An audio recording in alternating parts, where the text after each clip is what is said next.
The Albanian mountains loomed like a jagged scar against the dusk, their peaks cutting into a sky bruised with fading light.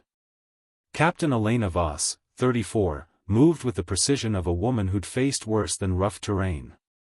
A Navy SEAL with a reputation for outlasting the impossible, she navigated the narrow ridge with steady boots, her eyes scanning for subtle markers, a bent shrub, a scuff in the shale, that might betray the path's secrets. Her mission was simple on paper: escort 3 private military contractors through a NATO training op in the Balkans. But the air felt wrong tonight, heavy with something unspoken. The contractors behind her, hardened men with calloused hands and guarded eyes, had been too quiet for miles. Not the silence of focus, but the kind that prickles the back of your neck, like a predator sizing up prey.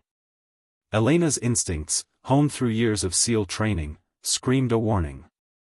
She started to turn, her hand brushing the grip of her sidearm, when it happened.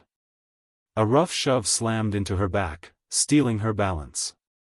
The cliff's edge rushed up, and the world spun into freefall. She didn't scream. Screaming was for those who hadn't been through Coronado's hell weeks, hadn't learned to choke fear into submission. Her hands clawed at the air, desperate for anything to break her fall. Her fingers caught a jagged ledge, no wider than a loaf of bread, and her body slammed against it, shoulder cracking, ribs burning, thigh scraping raw against the stone.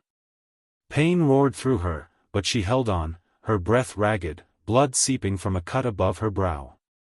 Her left boot dangled over a 200-foot void, the ravine below shrouded in shadow.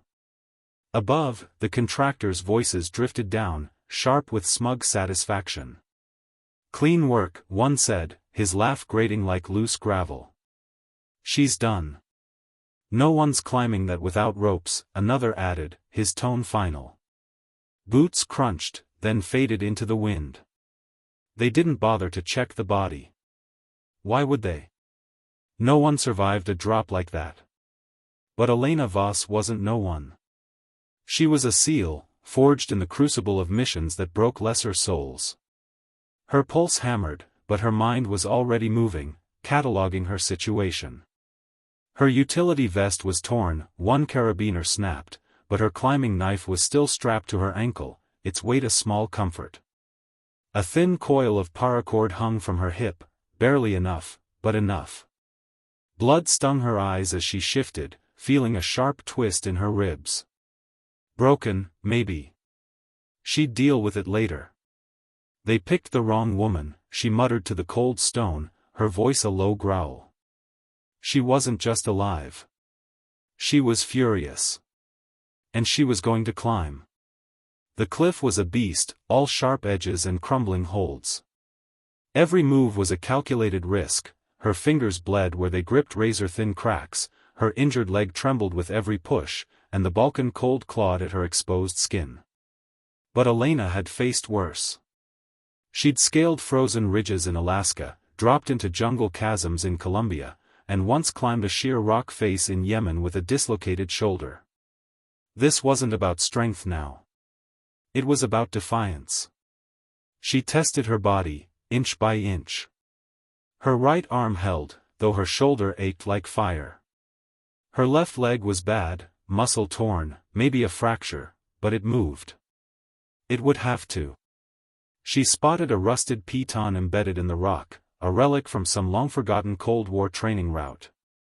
SEALs had climbed these mountains decades ago, leaving behind anchors like this one, half buried in dust and time. Elena knew those routes, she'd studied the old playbooks, written new ones.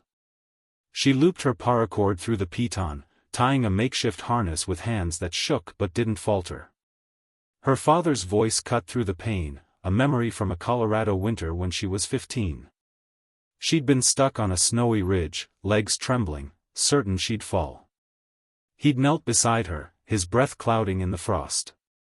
"Mountains don't care if you're scared, Ellie. They just wait. Keep going, and they'll let you pass." Back then, she thought it was just a dad's way of nudging her forward. Now, it was a lifeline. 20 feet to the ridge. 10. 5. Her boot slipped, gravel skittering into the abyss. For a heartbeat, she hung by one hand, her body swaying over the drop. Pain screamed in her ribs, but she bit it back, swinging her other arm up to claw into the dirt at the cliff's edge. With a final, desperate heave, she dragged herself over, collapsing onto the ridge. Her chest heaved, her cheek pressed into the cool earth, and the stars above flickered like a silent promise. She was back. The ridge was silent, save for the low moan of wind through the pines. Captain Elena Voss, 34, lay flat against the earth, her breath steadying as the stars sharpened above. Blood crusted her brow, her ribs throbbed with every inhale, but she was alive, against all odds and the mercenaries' intentions. The cliff they'd pushed her from loomed behind her, a dark monument to their mistake.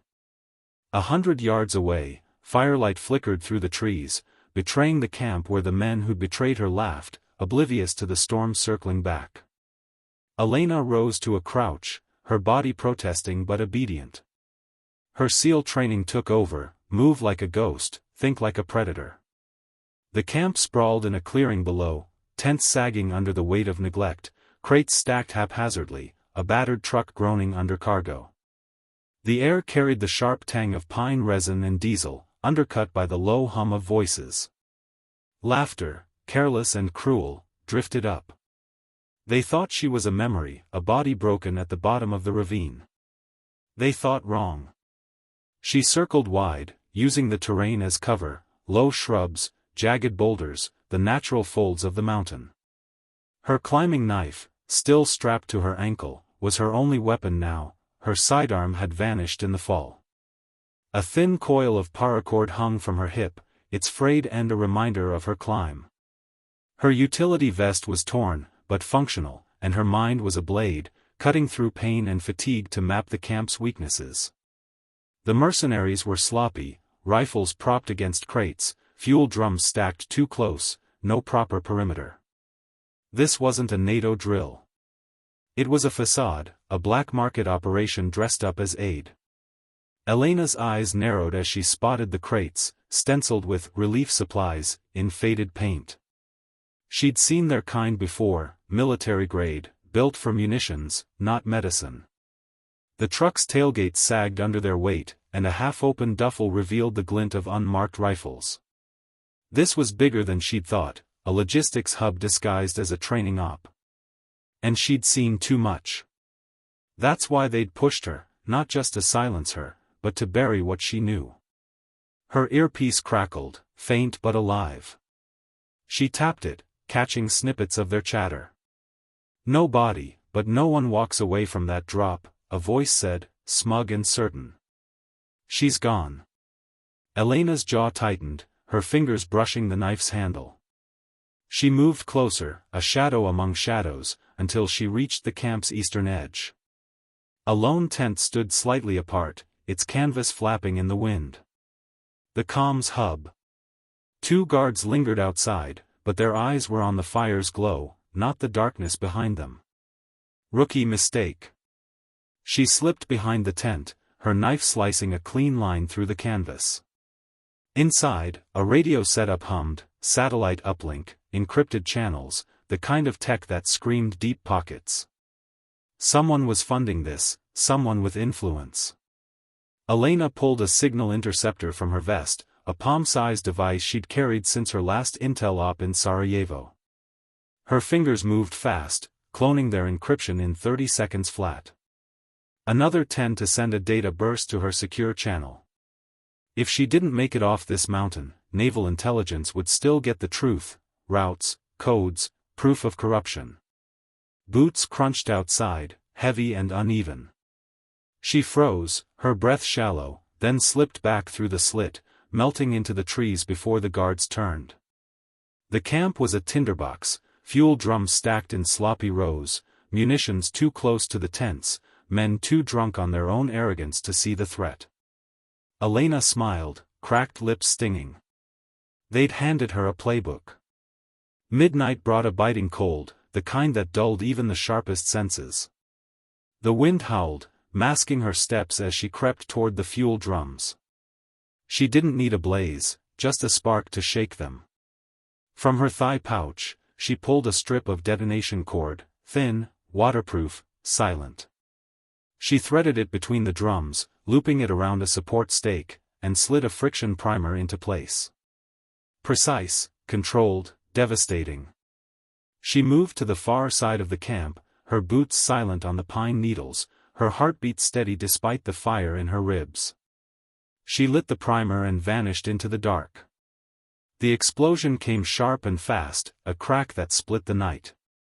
Fire licked the edge of a tent, and chaos erupted.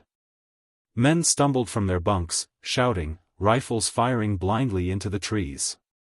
"She's alive," one yelled, his voice fraying with panic. "No one climbs that cliff." Elena crouched on a rise overlooking the camp, watching fear do her work. She keyed their stolen radio, her voice low and deliberate, cutting through their static. "You should have checked the drop."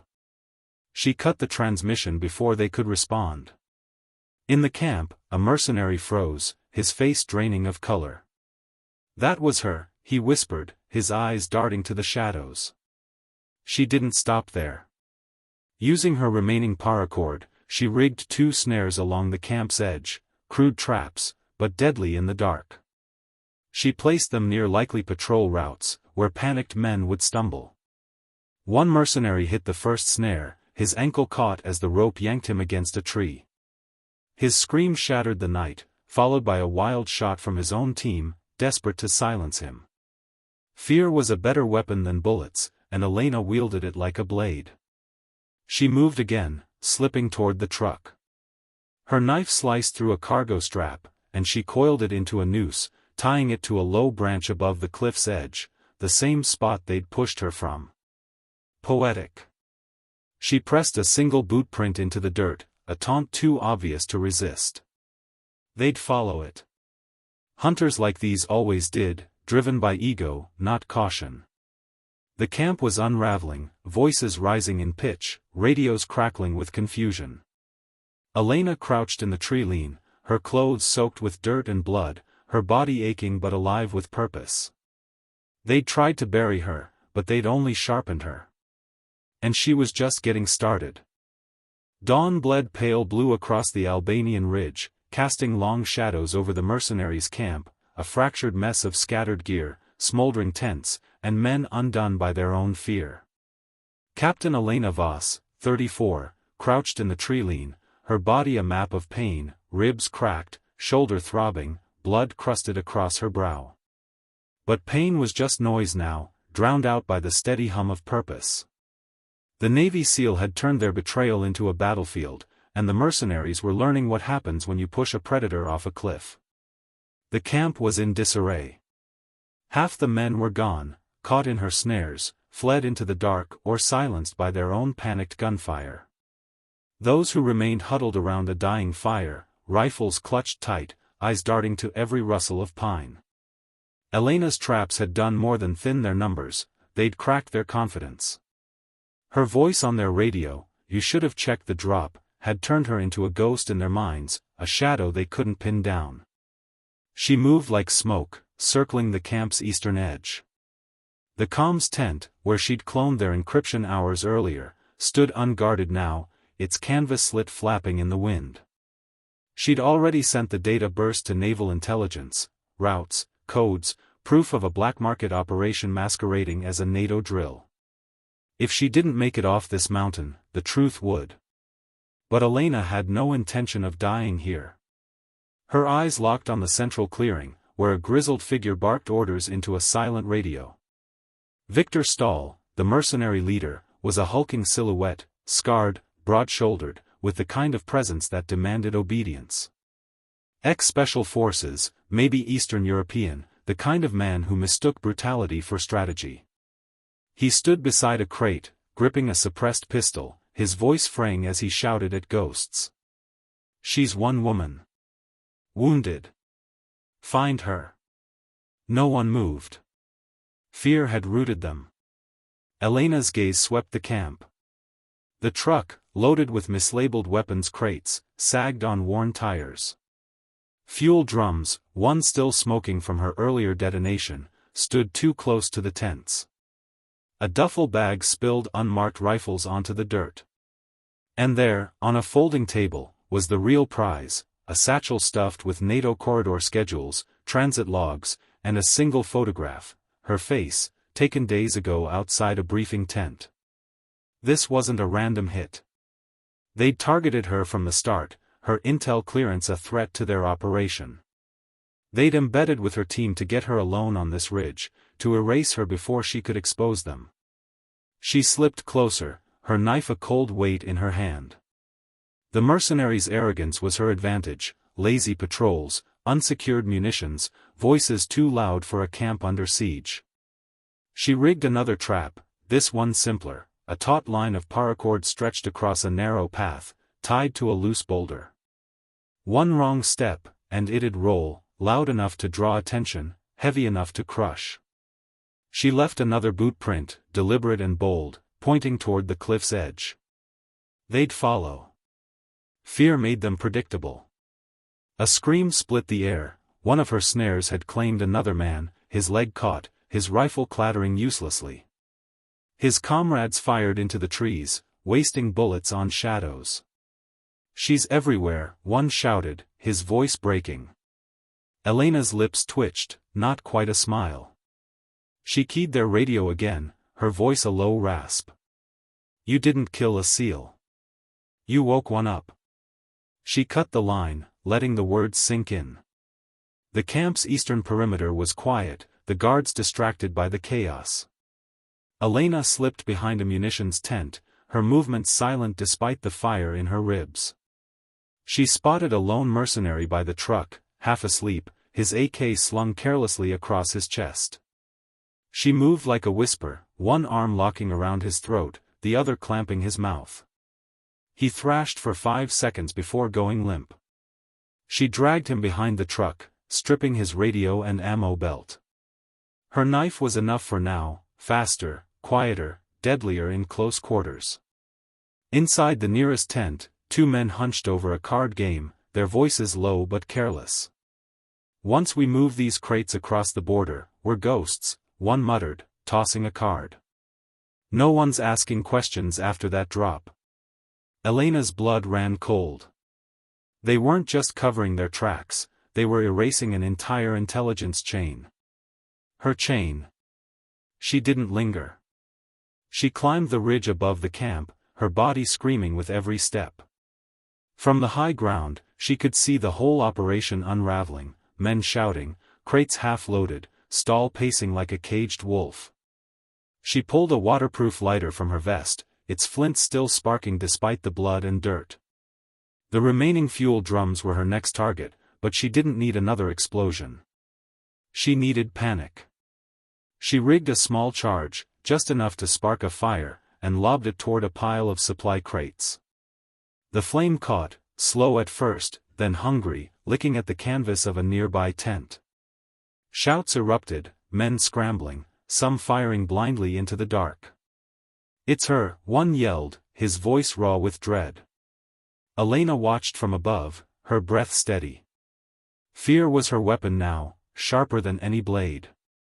The sun crested the ridge, painting the chaos in stark light. Stahl stood in the clearing, his pistol raised, shouting orders that fell on deaf ears. His men were broken, their bravado burned away. Elena stepped from the tree lean, blood-streaked and unyielding, her knife glinting in the dawn. Her rifle hung loose at her side, she didn't need it. Not for this. Stahl saw her and froze, his pistol wavering. "You can't take us all, Voss," he growled, but his voice cracked, betraying him. She dropped her rifle, the metal clanging against the dirt. A deliberate sound, final. "Let's finish this," she said, her tone calm but laced with steel. He lunged, his knife flashing toward her chest. She sidestepped, catching his wrist and driving her knee into his gut. He grunted, swung again, catching her arm with a glancing blow. Pain flared, but she absorbed it, twisting low and slamming her elbow into his jaw. Stahl was bigger, stronger, but she was precise, her strikes honed by years of SEAL kill drills. They grappled, boots slipping in ash and dirt, bodies crashing against crates. He grabbed her vest, trying to hurl her toward the cliff's edge, the same edge where he'd betrayed her. She turned with his momentum, rolling them both to the ground. When they stopped, she was on top, her knife at his throat. His eyes widened, searching for a way out. There wasn't one. "Who's paying you?" she asked, her voice low, unyielding. He laughed, blood flecking his lips. "You think it matters? They'll send more."